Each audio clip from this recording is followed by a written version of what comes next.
Assalamualaikum warahmatullahi wabarakatuh. Nama saya Nabila, saya dari jurusan Psikologi Islam Lokal 20B. Saya hari ini mau presentasikan materi keterampilan berbahasa. Keterampilan berbahasa adalah kemampuan dan kecepatan menggunakan bahasa yang meliputi membaca, berbicara, menulis, dan menyimak. Keterampilan berbahasa adalah seni dalam komunikasi. Keterampilan berbahasa merupakan hal yang penting karena dengan bahasa seseorang dapat meningkatkan pengetahuan dan lugas dalam mengungkapkan pendapat.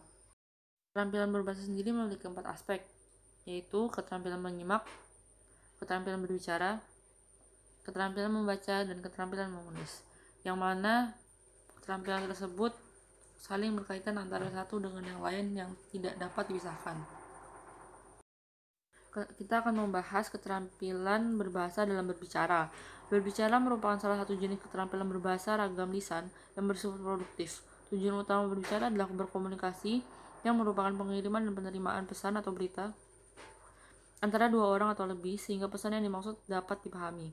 Keterampilan berbicara dikenal 3 jenis situasi berbicara, yaitu interaktif, semi-interaktif, dan non-interaktif. Pertama, interaktif.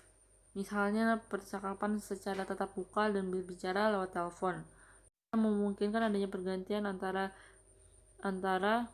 berbicara dan menyimak. Semi interaktif. Ada pula situasi berbicara semi interaktif seperti berpidato di hadapan umum secara langsung. Dan contohnya non interaktif itu seperti berpidato melalui radio atau televisi. Tarigan juga mengemukakan bahwa berbicara mempunyai 3 maksud, yaitu memberitahukan dan melaporkan, menjamu dan menghibur, serta untuk membujuk, mengajak, mendesak, dan meyakinkan. Tuhanar menyampaikan definisi dan berbicara ialah proses perubahan wujud pikiran atau perasaan menjadi wujud ujaran. Beberapa keterampilan mikro yang harus dimiliki oleh si pembicara dalam melakukan aktivitas berbicara antara lain: 1. Mengucapkan bunyi-bunyi yang berbeda secara jelas sehingga pendengar dapat membedakannya. 2. Menggunakan tekanan, nada, serta intonasi secara jelas dan tepat sehingga pendengar dapat memahami apa yang diucapkan. 3. Menggunakan bentuk-bentuk kata, urutan kata, serta pilihan kata yang tepat. 4. Menggunakan register atau ragam bahasa yang sesuai dengan situasi komunikasi dan pelaku komunikasi, hubungan antara pembicara dan pendengar. 5. Menyampaikan kalimat-kalimat utama, the main sentence constituents, dengan jelas bagi pendengar. Yang keenam, berupaya mengemukakan ide-ide atau informasi tambahan guna menjelaskan ide-ide utama. Yang ketujuh, berupaya agar wacana berpautan secara serasi sehingga pendengar mudah mengikuti pembicaraan. Yang kedua adalah keterampilan berbahasa dalam membaca. Membaca adalah proses berkaitan dengan bahasa, tepatnya salah satu dari 4 keterampilan bahasa. Membaca adalah proses yang dilakukan untuk memperoleh pesan yang disampaikan penulis melalui kata-kata dalam bahasa tulis. Keterampilan membaca tergolong keterampilan yang bersifat aktif-reseptif. Keterampilan membaca terbagi dalam 2 klasifikasi, yakni membaca permulaan dan membaca lanjutan. Smith dalam Solkhan 1987 membagi keterampilan dalam membaca menjadi 4 kategori. Yang pertama, pemahaman literal, yaitu pemahaman mengenai tulis yang dibaca tersebut. Yang kedua, interpretatif, yaitu pemahaman yang dapat menimbulkan penafsiran dari pembaca. Yang ketiga, kritis, yaitu pemahaman pada tingkat pembaca dapat beropini mengenai tulisan tersebut. Yang keempat, kreatif, pembaca dapat mengungkapkan makna tersurat serta informatif terhadap bacaan yang dibaca. Ditinjau dari segi terdengarnya, membaca dibagi menjadi 2, yaitu membaca nyaring atau bersuara atau lisan, dan membaca dalam hati. Keterampilan mikro yang terkait dengan proses membaca yang harus dimiliki adalah: A. Mengenal sistem tulisan yang digunakan, B. Mengenal kosakata, C. Menentukan kata-kata yang mengidentifikasikan topik dan gagasan utama, D. Menentukan makna kata-kata termasuk kosakata dari konteks tertulis, E. Mengenal kelas kata gramatikal, kata benda, kata sifat, dan sebagainya, F. Menentukan konstituen dalam kalimat seperti subjek, predikat, objek, dan preposisi. G. Mengenal bentuk-bentuk dasar sintaksis. H. Merekonstruksi dan menyimpulkan situasi, tujuan, dan partisipan. I. Menggunakan perangkat I. Menggunakan perangkat kohesif leksikal dan gramatikal guna menarik kesimpulan-kesimpulan. J. Menggunakan pengetahuan dan perangkat kohesif leksikal dan gramatikal untuk memahami topik utama atau informasi utama. K. Membedakan ide utama dari detail-detail yang disajikan. L. Menggunakan strategi membaca yang berbeda terhadap tujuan-tujuan membaca yang berbeda seperti skimming untuk mencari ide-ide utama atau melakukan studi secara mendalam. Selanjutnya adalah keterampilan berbahasa dalam menulis. Keterampilan menulis merupakan keterampilan bersifat aktif produktif. Keterampilan ini dipandang menduduki hierarki yang paling rumit dan kompleks di antara jenis-jenis keterampilan berbahasa lainnya. Keterampilan menulis pun dapat diklasifikasikan ke dalam dua kategori, yakni menulis permulaan dan menulis lanjutan. Havemian dan Lincoln berpendapat bahwa menulis merupakan suatu proses. Pada waktu menulis, seseorang memerlukan lebih banyak waktu untuk berpikir, menuangkan ide-idenya di atas kertas dengan cara mengembangkan topik, memilih kata-kata, membaca kembali apa yang dituliskan, memikirkan, mempertimbangkan, dan memperbaikinya.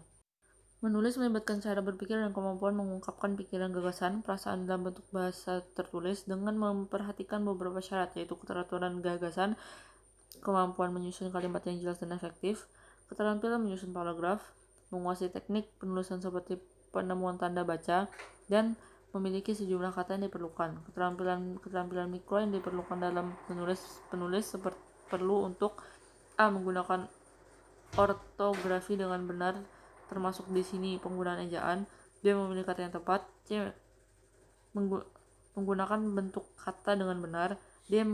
Mengurutkan kata-kata dengan benar. E. Menggunakan struktur kalimat yang tepat dan jelas bagi pembaca. F. Memilih genre tulisan yang tepat sesuai dengan pembaca yang dituju. G. Mengupayakan ide-ide atau informasi utama didukung secara jelas oleh ide-ide atau informasi tambahan. H. Mengupayakan terciptanya paragraf dan keseluruhan tulisan koheren sehingga pembaca mudah mengikuti jalan pikiran atau informasi yang disajikan. I. Membuat dugaan seberapa banyak pengetahuan yang dimiliki oleh pembaca sasaran mengenai subjek yang ditulis dan membuat asumsi mengenai hal-hal yang belum mereka ketahui dan penting untuk ditulis. Keterampilan berbahasa adalah menyimak, mendengarkan, dan mendengar secara substansial sebenarnya memiliki makna berbeda. Mendengar belum tentu mendengarkan, sementara menyimak jauh lebih dalam maknanya daripada sekedar mendengar atau mendengarkan. Mendengarkan adalah keterampilan memahami bahasa lisan yang bersifat reseptif. Menyimak didefinisikan oleh Tarigan sebagai suatu proses, yaitu mendengarkan lambang-lambang lisan dengan penuh perhatian, pemahaman, apresiasi, serta interpretasi untuk memperoleh informasi, menangkap isi atau pesan, serta memahami makna komunikasi. Karena itu istilah mendengarkan sering diidentikan dengan menyimak. Istilah mendengarkan atau menyimak berbeda dari istilah mendengar. Menurut Suhendar, ada banyak faktor yang dapat mempengaruhi daya simak seseorang. 1. Alat pembicara atau juga dapat alat pembaca. 2. Situasi yang tidak kondusif.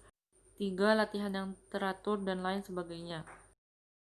Ada dua jenis situasi dalam mendengarkan, yaitu situasi mendengarkan secara interaktif dan situasi mendengarkan secara non-interaktif. Mendengarkan secara interaktif terjadi dalam proses tatap muka dan percakapan di telepon atau yang sejenis dengan itu. Contoh-contoh situasi mendengarkan non-interaktif seperti mendengarkan radio, TV, film, khotbah, atau mendengarkan dalam acara-acara seremonial.